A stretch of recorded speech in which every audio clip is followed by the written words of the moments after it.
Okay. I wanted to ask too. You mentioned it in some synchronicity happening here. I was going to ask you about Kevin Sullivan because he actually got into a car accident. He's okay, but I wanted to, yeah, get your thoughts on him and your experience with Kevin Sullivan. You kind of mentioned you had it, like you worked with him a little bit in Jamaica there and stuff. So, Yeah, Jamaica. who I want to take. When was the car crash? I think it was, or he got hit by a car or something. But it was like either this past week or the week before. But I think Oh, it actually happened, so it was just recent. So, okay. So I met him there in Jamaica when I was mhm. 20, about to have my 21st birthday. Ron Slinker introduced me to him as a longtime friend, and I felt like I had an in, and we bonded because he was tight with the Sheik. So I was the Sheik's boy. And so he was. I felt like he was gonna like look out for me. Something that I'll always remember when we're talking there in Jamaica like a day or two before the first show. I'm promoting it and stuff, and just talking to Kevin. His wife Nancy's there, and like I said, Ron Slinker saying, "Oh, you got to see this kid in the ring." He does these flips and kicks and stuff. And he would just be like, "Oh yeah." Oh yeah, do you take karate? It was just kind of like an obligatory conversation, and Nancy looks at me and she says, "Do you work out?" And she like starts doing curl motions and with the air, like, do you work out? And I was like so offended. I'm like, does she not see my massive 189-pound jacked right out of high school fucking body? Like, what is she missing? I was like, is she really asking me that? Because I was working hard, but it wasn't showing as much, when I was younger, and that's part of life. But I remember like being, like I don't even know if I should answer that, like how do you answer something like that? Do I work out like 4 days a week, 5? What do you think? What do you bench, Nancy? You know, I'll always remember that. Yeah. Over the years, Kevin is always, one of those people I always bump past with him quite often when I lived in Los Angeles and wrestled for PCW because he was one of the, I don't know if he was the booker or if he was just the maybe the general manager there or something at PCW in LA.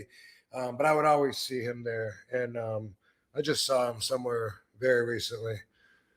I don't He's know where. I've only interacted with him briefly. He's a very nice guy. Obviously, he's very smart, and I love the like.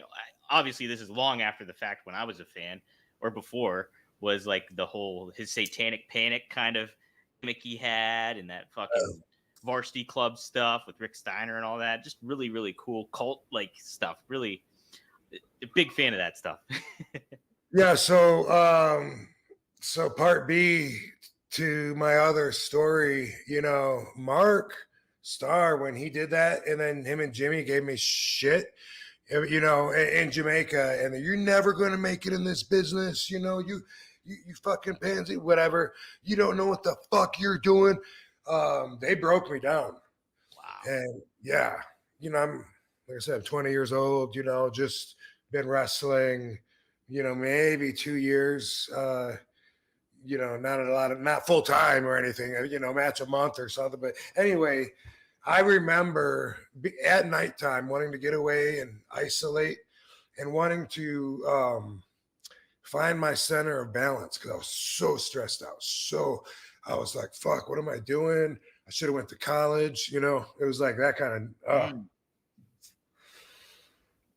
yeah. And I remember like I found this parking lot where there was vending trucks and I was climbed up and I was on top of a vending truck. And I don't remember if I was Indian style, what position I was in, but on my knees or whatever, but I was meditating. And I was trying to, like I said, find, my balance because I was just all over the place, so stressed out. And I was like, man, Dad's right. What do I shouldn't have tried this as wrestling. This ain't for me. Fuck. Like really, really doubting myself. And then like there wasn't much noise. I mean, the parking lot all by myself is dark, but there's like a wall, and on the other side of the wall that borders the parking lot, I could hear this music. And at first it was faint and it got a little louder, and it was like uh, I don't know if jungle music is the right word to Uh-huh. use, um, but it was, kind of like little chanting and some like hand drum kind of something. And anyway, it was getting louder and stuff. And the next day when I was with everybody, they were asking, did you guys hear that music last night? And they said that there was a voodoo ritual going on, and they said that Kevin Sullivan was fascinated by it, and that he was trying to get into it. That they were saying, no, Kevin, don't do it, and that he was like, like really into it and trying to somehow submerge himself into it and follow it and be part of it. And that's something that just stuck out in my mind as well, that I'm sure I've probably never mentioned. Wow, that's crazy, Yeah. man. That's that's really. I mean, that fits perfectly with Taskmaster. Yeah. That's when I learned, that he was into that shit. I remember we were, all on the beach fishing. There was like $2 lobsters, they would catch them, give them to you, or you could get them or something. Everyone was stoked. I didn't like eating lobster, but I remember hanging out with Kevin a lot then. And I don't know where I would have seen him just recently, but like I said, I do see him at a lot conventions, and I think I saw him in Philly probably. But Yeah, might have. Yeah, yeah. He didn't. This is going to be a novice question, but he didn't have a run in ECW at all, did he? Did he ever show up in ECW?